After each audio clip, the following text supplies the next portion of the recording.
On a quiet homestead in rural 19th century America, the air smelled of damp earth and rusted iron. The Cobb family gathered around their well, unaware that the ground itself held a secret older than their oldest trees. For 40 nights, the water would run red as blood, a crimson tide that defied explanation.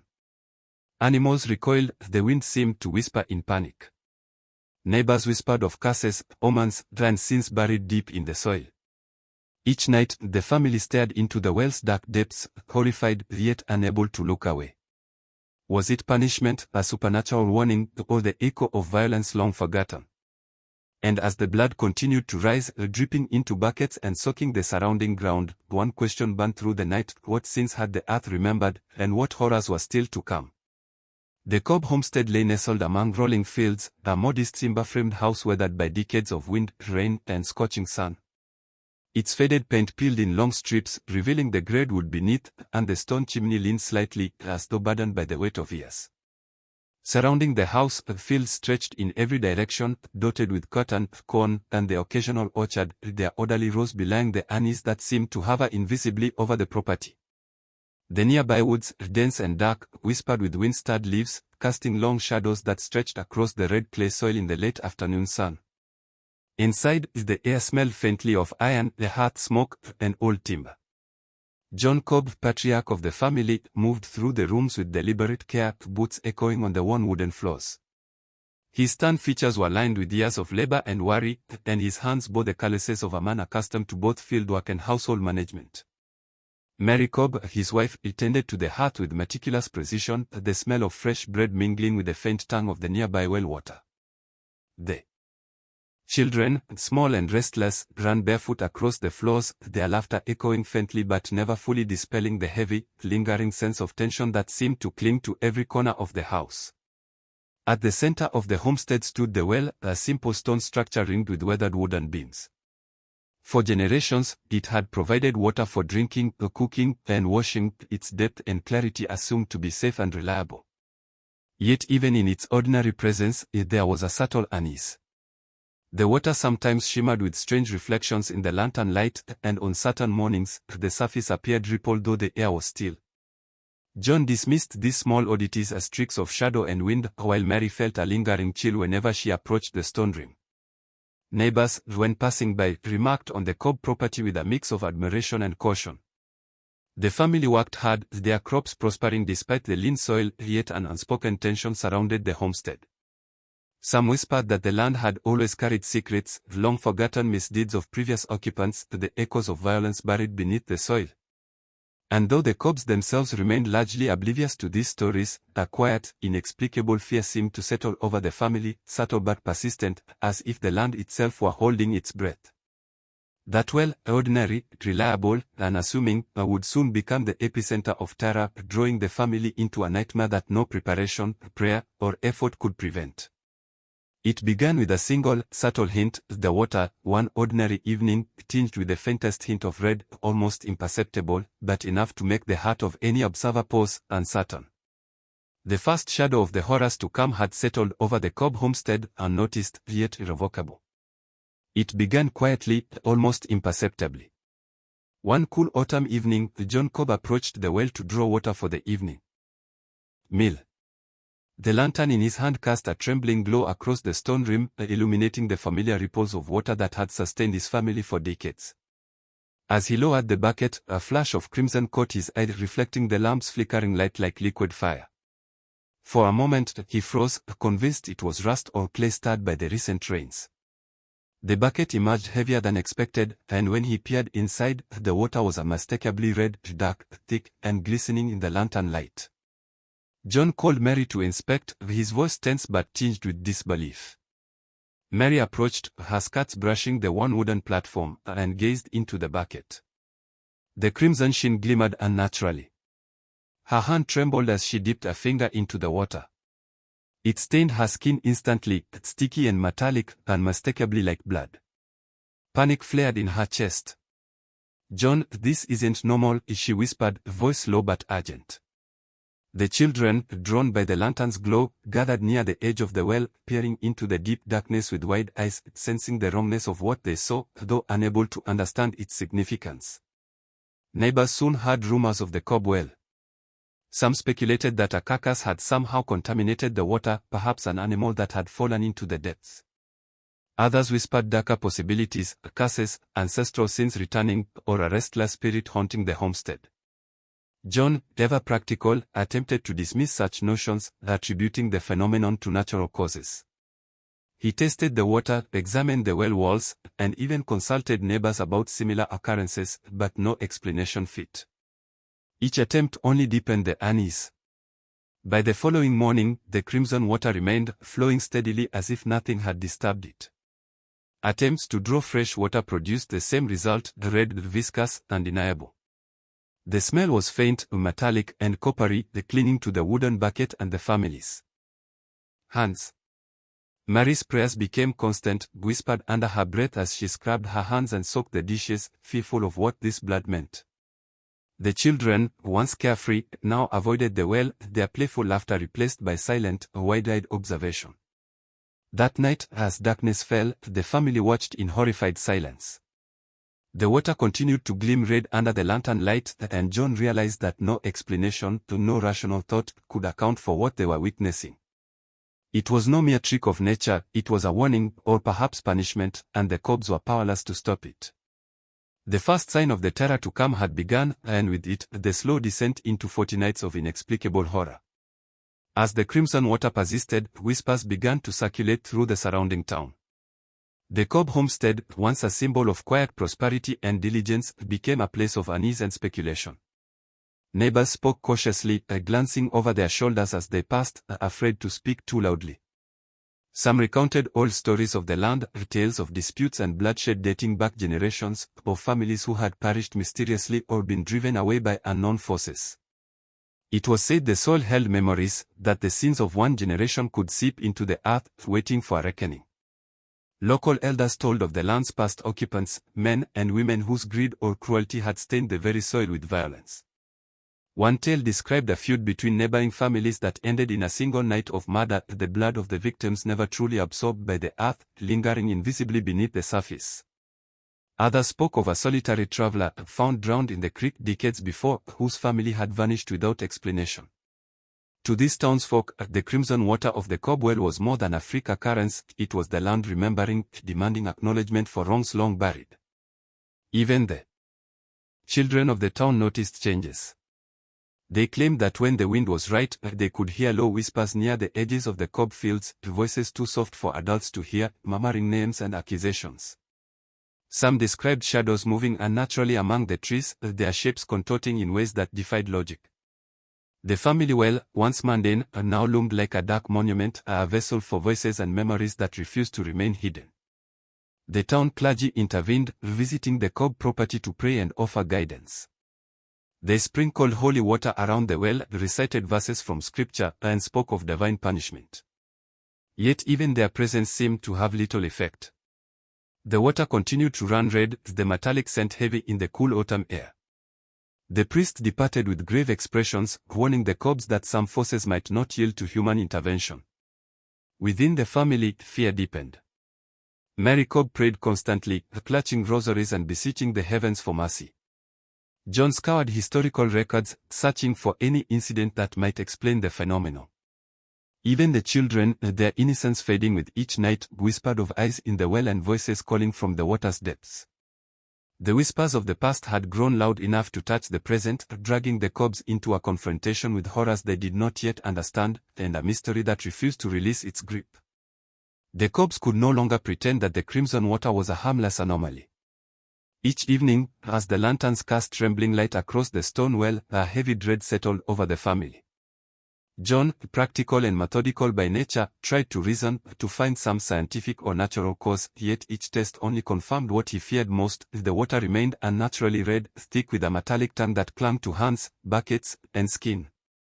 The household grew tense, their once orderly routines now overshadowed by unease. Mary Cobb paced the kitchen at night, her hands wringing a cloth until it was damp with sweat. She whispered prayers under her breath, beseeching the heavens for mercy and deliverance. Her voice, often calm and measured, quivered with fear she could not contain. "John, it's not just the water," she said one night, her eyes wide with terror. It's angry. It knows. It waits for us. The children, too young to fully understand, sensed the unspoken dread in the adult tones. Their games ceased, replaced by silent observation, eyes darting toward the well and the flickering shadows it cast. Neighbors, once friendly, and now kept their distance. Rumors of curses and ancestral sins clung to the Cobb homestead like a fog. Some offered prayers and charms, but their efforts were met with nothing but silence from the well. One neighbor swore he saw figures moving in the water, faces contorted with grief and accusation, though others claimed it was mere imagination. Fear, however, was universal. Even the livestock reacted. Horses refused to drink from troughs, chickens huddled in corners, and the family dog whimpered when near the crimson water, retreating with fur bristle and tail tucked. Tension within the family escalated as nights passed. Sleep became impossible, replaced by restless vigilance. Every creak of the floorboards, every whisper of wind through the trees seemed amplified by the foreboding presence of the well. Arguments flared over small matters, simmering into sharp exchanges fueled by exhaustion and fear. John attempted to cover the well, to ignore it, yet the water continued to glimmer with its unnatural hue, defiant and impossible to conceal. By the 10th night, the family had reached the limits of endurance. The children began having nightmares, crying out for unseen hands in the darkness. Mary could barely eat, the metallic taste of the water lingering on her tongue long after she rinsed her hands. John, ever practical, began to fear that the phenomenon was more than inexplicable, it was purposeful. The well had become a living reminder of something hidden, a warning that could not be ignored. And as night fell, the family gathered once more around the stone rim, hearts heavy with dread, bracing for the water to rise again and for the 40 nights of terror to continue. By the 10th night, John Cobb could no longer rely on prayer or avoidance. The crimson water had become a relentless, oppressive presence, a reminder of some unseen force that neither logic nor faith could contain. Resolute, he fetched a sturdy rope, lantern in hand, and lowered a bucket deep into the well, listening as the leather scraped against the stone walls. When he drew it back up, the water was heavier than before, thicker, almost viscous, and the red hue glimmered like a living thing. The smell of iron, sharp, metallic, unsettling, wafted upward, making his stomach churn. John poured the water into a basin, examining it closely. No debris, no clay, no sediment explained its color. It seemed impossible, as though the water had been tainted by a force beyond the natural world. Mary watched from the edge of the well, her hands clasped tightly over her chest, whispering prayers she feared were too weak to matter. The children, huddled in the shadows, stared with wide eyes, as though they could see what John could not, the invisible weight of centuries pressing down through the stone and soil. He experimented with filtration, pouring the water through cloth, then sand, then repeated scrubbing and boiling. Nothing diminished the crimson color. Each attempt seemed to provoke the well, as if the water's unnatural presence resented interference. That night, as John replaced the bucket and secured the rope, a sudden chill rose from the well's depths, carrying with it the faint sound of dripping, a rhythm eerily like a heartbeat. He froze, the lantern swinging slightly, and Mary gasped, clutching at her skirts. Even the children remained silent, sensing the wrongness in a way words could not capture. Neighbors were brought in for advice, some practical, others spiritual. One elderly farmer suggested checking for underground animal remains, while a traveling preacher insisted on exorcism and ritual cleansing. Each intervention failed. When the preacher sprinkled holy water into the well, the crimson surface swirled violently, darker, almost alive, as though reacting to his presence. No words, charms, or rituals could stop it. The phenomenon had become a force unto itself, beyond human comprehension, and each night it reinforced the Cobb's fear, draining their strength and hope. By the 20th night, John realized the terrifying truth: the well was not simply contaminated, it was a living reminder of sins buried in time, a punishment or warning from something older than the family itself. The water flowed, red and relentless, and the shadows of the house seemed to lean closer, carrying whispers from the depths. 40 nights still remained, and the family understood that investigation alone could not save them. The terror was only beginning, and the well would not relinquish its secrets without exacting a heavy toll. Night fell over the Cobb homestead with a heavy, suffocating presence. The sky, a dark velvet canvas, swallowed the horizon, leaving only the faint glow of lanterns to illuminate the stone well at the center of the yard. For 40 nights, the family would endure the same terrifying ritual, the crimson water rising, thick and unyielding, a reminder that no effort could alter what had begun. Each night brought the same metallic tang in the air, the same smell of iron and decay clinging to clothing, skin, and hair. The first nights were marked by disbelief and anxiety. John tried to maintain order, instructing the children to stay inside, urging Mary to focus on household tasks rather than the growing dread. Yet no amount of caution could diminish the unease. The well pulsed like a living thing, its still surface breaking only to reveal an impossible depth of red liquid.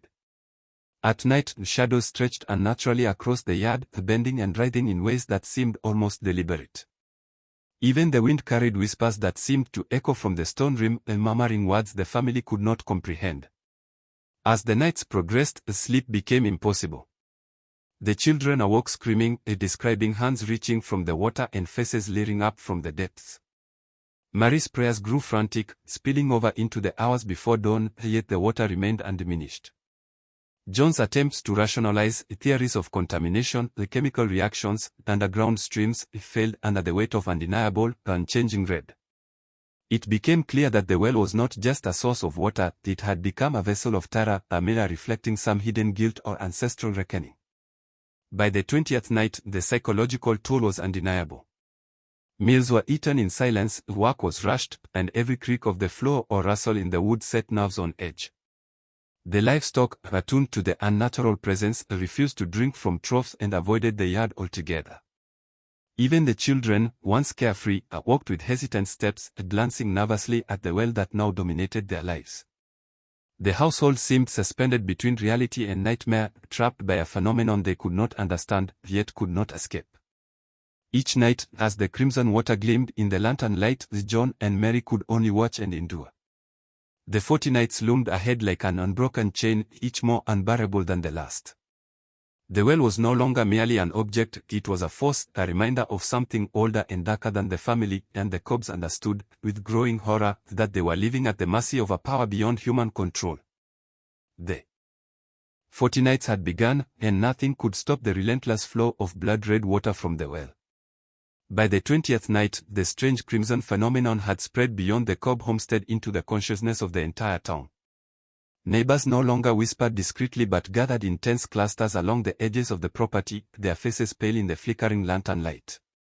Curiosity mingled with fear, and speculation ran rampant. Some insisted the water was a divine warning, others believed the land itself was cursed, and a few whispered of witchcraft or ancestral vengeance. The Cobbs, already stretched thin by 40 nights of terror, found themselves the unwilling center of a community-wide obsession. Visitors approached cautiously. Farmers lingered at the edge of the fields, offering observations or remedies, but most stayed at a distance, unwilling to step too close to the stone rim. The local minister arrived, carrying a small congregation, prayers in hand, reciting scripture meant to purify and protect. He sprinkled holy water, uttered solemn incantations, and urged the family to confess sins that might have drawn divine wrath. Yet each intervention seemed to provoke only more unease. The crimson water swirled more violently, rising higher and clinging to the bucket as if mocking their efforts. Rumors spread like wildfire through town. Some claimed to see figures moving within the well at night, faces twisted in grief, hands reaching toward the rim. Others spoke of a faint red glow emanating from the water even on moonless nights. Livestock refused to enter the yard, chickens crowded into corners, and dogs whimpered at shadows invisible to the human eye. Every whispered account deepened the town's fascination and fear, solidifying the well as a locus of supernatural terror. The Cobbs themselves faced pressure from all sides. Neighbors suggested exorcisms, digging up the well, or abandoning the property entirely. John, practical, yet increasingly desperate, resisted, hoping to maintain control and protect his family. Mary, exhausted and terrified, urged caution, praying each day that the phenomenon would end.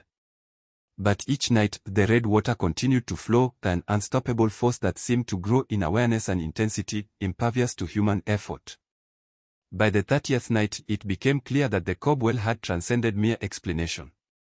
The townsfolk, once confident in their faith and understanding of the natural world, now approached the property with reverence and fear. They left offerings, chanted prayers, and warned children never to approach. The well was no longer just the Cobb's nightmare, it had become a legend in real time, the spectacle of dread witnessed by many. And in the silence between their whispered warnings, one question haunted everyone: what could force 40 nights of crimson water, and what price would the Cobbs ultimately pay for being its unwilling custodians? By the 35th night, the Cobb well had begun to exhibit signs that no human intervention could explain. Shadows moved independently across the yard, stretching and twisting as though drawn toward the crimson water. The trees bordering the property whispered unnaturally, the wind carrying sounds that resembled distant voices, murmuring names the family did not recognize. Even the stars seemed dimmer overhead, as if the sky itself recoiled from the cursed homestead. The family's livestock became erratic. Horses stamped and whinnied at invisible threats, refusing to enter the stables. Chickens huddled in corners, feathers ruffled in fear, while the family dog growled at shadows no one else could see. The animal's behavior mirrored the rising tension inside the household, where sleepless nights and constant exposure to the red water had frayed nerves and eroded any sense of normalcy. The children, once playful and carefree, now tiptoed through the house in silence, speaking in hushed tones about hands reaching from the well and faces leering up from the depths. Mary Cobb reported seeing fleeting reflections in the water, faces twisted with grief or anger, eyes that seemed to follow her, fingers reaching toward the surface. John, though skeptical, could not ignore the inexplicable events. Buckets moved slightly on their own, faint footsteps echoed where no one walked, and the temperature around the well dropped sharply, sending shivers through anyone who approached. One night, as he leaned over the rim, he swore he heard the faintest heartbeat, slow and rhythmic, echoing from the depths below. Visitors from the town noticed the same phenomena. An elderly neighbor claimed the wind carried whispers, phrases spoken in voices both familiar and alien. A traveling preacher felt a presence pressing against his chest, an invisible weight that left him gasping. Even skeptics admitted the air around the well felt unnatural, heavy, oppressive, and alive with something they could neither see nor name. Attempts to purify the water with salt, prayers, or ritual failed spectacularly. The crimson liquid swirled and darkened, as though acknowledging and resisting every human effort. By the 40th night, the presence in the well seemed fully aware, a force tied to the land and its history, demanding attention and respect. The family's fear had grown to a quiet, constant terror, as if they were living under the gaze of an unseen observer, powerless to intervene. Every sound, every flicker of shadow, every shimmer of red water carried meaning they could not decipher. The well was no longer simply a source of water, it had become a living monument to something older, darker, and infinitely patient. The supernatural signs intensified the suspense, and as the Cobbs approached the final night of the 40, one haunting question lingered: would the crimson water ever recede, or would the land claim its debt entirely, leaving the family marked forever by the horror they could neither explain nor escape? Desperation had reached its peak by the 37th night. The Cobbs, worn down by sleepless nights and unrelenting dread, resolved to take action beyond observation and prayer. John gathered tools, ropes, and buckets while Mary prepared holy water and charms, borrowed from neighbors who insisted that spiritual intervention might finally break the well's grip. Even skeptical townsfolk joined, hoping to aid the family or witness the impossible firsthand. Each person approached the stone rim with a mixture of fear, reverence, and disbelief. The first attempt was practical. John lowered buckets and ropes, intending to remove the water and replace it with fresh. Each bucket lifted from the well was heavier than the last, the crimson liquid thick and resistant, as if clinging to the depths itself. When poured back onto the soil or into barrels, the water soaked into the ground, leaving the earth stained, as though marking its territory. Attempts to scrub the stone rim and surrounding soil did little. The red returned by morning, stronger, deeper, and more foreboding than before. Spiritual measures followed. The local preacher sprinkled holy water into the well, chanting fervent prayers, his voice trembling as the family and neighbors watched. For a moment, the surface of the water churned violently, red liquid twisting in impossible patterns, before settling back into its ominous calm. The preacher's eyes widened in alarm, and he whispered under his breath that whatever haunted the Cobb well was not of the ordinary world. Mary wept silently, clutching her rosary, while John's face tightened with a mix of fear and frustration. Nothing could purge the well. Objects placed near the stone rim shifted inexplicably. Buckets filled with fresh water moved slightly overnight, lanterns swung as if caught by invisible hands, and shadows stretched unnaturally across the yard. Even the animals reacted violently. Horses stamped and whinnied, chickens cowered, and the family dog refused to leave the porch. The Cobbs realized the well was resisting every human effort, physical, spiritual, or emotional. It had become a force unto itself, a living monument to unseen history, punishment, or warning. By the 40th night, the family accepted the grim truth: purification alone would not end the horror. Every attempt, every prayer, and every intervention seemed to feed the well's unnerving vitality, reinforcing its presence and the dread that clung to the property. Exhausted and broken, the Cobbs watched the final night descend, knowing that the culmination of 40 nights of terror was at hand. And in that darkness, one question lingered above all else: would the crimson water finally release its hold, or had the well claimed the family's fate entirely, leaving nothing behind but memory, fear, and a land forever stained? As the final nights approached, the townsfolk and the Cobbs themselves began to confront the horror in a broader, more unsettling way. It was no longer merely a phenomenon to be observed, resisted, or cleansed; it had become a force that demanded reflection. The crimson water, flowing relentlessly for 40 nights, seemed less like a random curse and more like judgment, an echo of sins long buried beneath the soil. Whispers circulated through town: had the land remembered the deeds of ancestors, or was this divine punishment for the arrogance of the living? John Cobb, exhausted and haunted, pondered his family's history and that of the land. He remembered tales of his forebears, arguments over property lines, rivalries, even acts of cruelty against neighboring families and laborers. Could it be that the sins of generations had returned to demand restitution? He examined the well again, peering into the dark, stagnant water that seemed almost alive, and felt a chill run through him. Perhaps some wrongs, no matter how long ago committed, left a mark upon the earth itself, and no human hands could erase them. Mary Cobb's reflections were more spiritual. She considered the prayers offered, the rites performed, and the desperate hope that faith alone might intervene. Yet the red water flowed unchanged, the metallic scent clinging to her hands and clothing.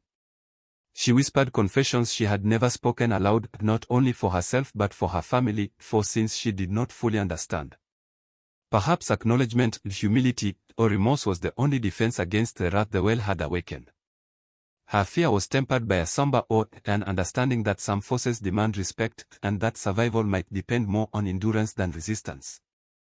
The townsfolk, too, wrestled with meaning. Some saw the well as a warning of inevitable fate, a lesson that human pride and ignorance invite catastrophe. Others treated it as a test of moral vigilance, a reminder that forgotten deeds can manifest in ways terrifyingly tangible. Scholars visiting decades later speculated that contamination or geological anomalies might explain the crimson water, yet they could not account for the psychological and cultural terror it inspired. The story persisted in oral tradition, evolving into legend precisely because it evoked the inescapable weight of consequence. By the 40th night, the Cobbs had accepted that their ordeal was as much about reflection as survival. Each moment spent staring into the crimson water became a meditation on fate, punishment, and the legacy of human action. The well had become a mirror, reflecting not only the blood-red liquid but the collective weight of history, guilt, and inevitability. In the silence that settled over the homestead, one question remained: had the family endured 40 nights of terror, or had the land, and the past it remembered, simply claimed its due? Decades have passed since the Cobb well first ran red, yet the story remains vivid in the collective memory of the town. The homestead, long abandoned and overtaken by weeds and wild trees, carries the echoes of 40 nights of horror. Travelers report an uneasy feeling when passing the property, the faint tang of iron still lingering in the autumn air, as though the earth itself refuses to forget. The crimson water has faded from living memory, but its imprint persists, a warning embedded in soil, stone, and shadow. The Cobb family's ordeal has become legend, passed from one generation to the next. Children hear of the well and shiver at the thought of water that refuses to be purified, a liquid that recalls the sins of the past. Locals tell of fleeting glimpses, a shimmer of red in the depths, whispers carried on the wind, shadows that stretch longer than the sun allows. Each retelling strengthens the narrative, blending history with myth, fact with fear, until the boundary between the two is nearly imperceptible. Some historians have tried to rationalize the phenomenon, citing iron-rich groundwater or sediment disturbances. Yet these explanations fail to capture the psychological and cultural impact of 40 nights of flowing red water. To those who experienced it, or even to those who heard the story secondhand, the well is more than a natural curiosity, it is a reminder that the past is never truly buried. It lingers beneath the surface, in stone, soil, and memory, ready to emerge when least expected. The site has taken on a symbolic weight as well. It serves as a cautionary tale about the consequences of ignorance, pride, and the unacknowledged sins passed down through generations. The Cobb's suffering reminds observers that history is alive, that the land holds memory, and that forces, mysterious or moral, can manifest in ways humans cannot always comprehend. Those who visit the overgrown property today feel it in subtle ways. A sudden chill, the faint whisper of voices, or the distant echo of splashing water in a well long abandoned.